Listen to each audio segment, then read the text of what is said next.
The fog has risen from the sea and crowned the dark, untrodden summits of the coast, where roams a voice in canyons uttermost. From midnight waters vibrant and profound, high on each granite altar dies the sound, deep as the trampling of an armoured host, lone as the lamentation of a ghost, sad as the dire paean of the drowned. The mountain seems no more a soulless thing, but rather as a shape of ancient fear, in darkness and the winds of chaos born, amid the lordless heavens thundering, a presence crouched enormous and austere, before whose feet the mighty waters mourn.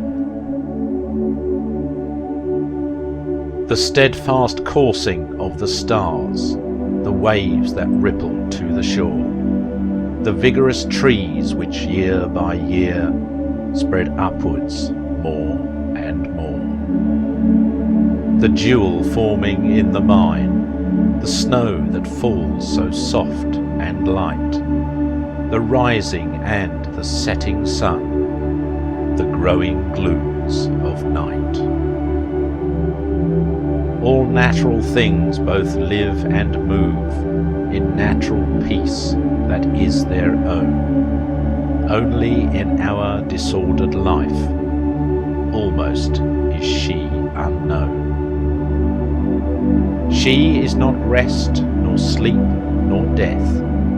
Order and motion ever stand, to carry out her firm behests, as guards at her right hand.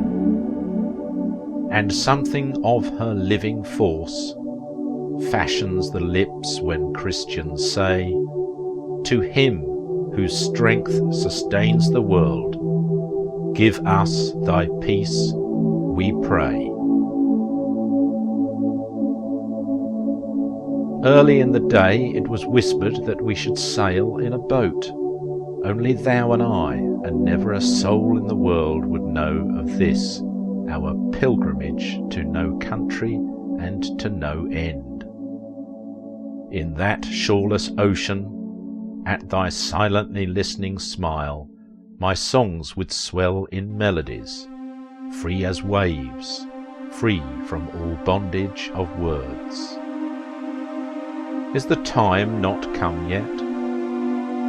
Are there works still to do? Lo, the evening has come down upon the shore, and in the fading light the seabirds come flying to their nests.